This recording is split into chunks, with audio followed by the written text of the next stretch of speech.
শাহজালাল বিমানবন্দরের আশপাশ আজ থেকে নীরব এলাকা।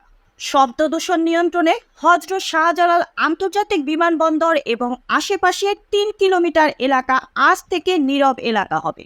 আজ মঙ্গলবার থেকে এই এলাকায় গাড়ির হর্ন বাজানো নিষেধ। হর্ন বাজালে কারাদণ্ড বা জরিমানা হতে পারে। বিমানবন্দর কর্তৃপক্ষ জানিয়েছে, হজরত শাহজালাল আন্তর্জাতিক বিমানবন্দর এবং এর সম্মুখস্থ ৩ কিলোমিটার মহাসড়ক হর্নমুক্ত নীরব এলাকা হিসেবে ঘোষণা করা হয়েছে।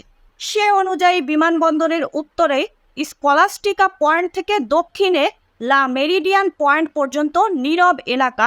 বেসামরিক বিমান চলাচল কর্তৃপক্ষের বেবিচক জনসংযোগ বিভাগের সহকারী পরিচালক মোহাম্মদ কাউসার মাহমুদ জানিয়েছেন, আনুষ্ঠানিকভাবে নীরব এলাকার কার্যক্রম শুরু করতে বেবিচক সদর দপ্তরে অনুষ্ঠানের আয়োজন করা হবে মঙ্গলবার সকালে। অনুষ্ঠানে প্রধান অতিথি হিসেবে উপস্থিত থেকে কর্মসূচির উদ্বোধন করবে পরিবেশ, বন ও জলবায়ু পরিবর্তন মন্ত্রণালয়ের উপদেষ্টা Syeda Rizwana Hasan. Mukta Parvez, desk report, BE news, Dhaka.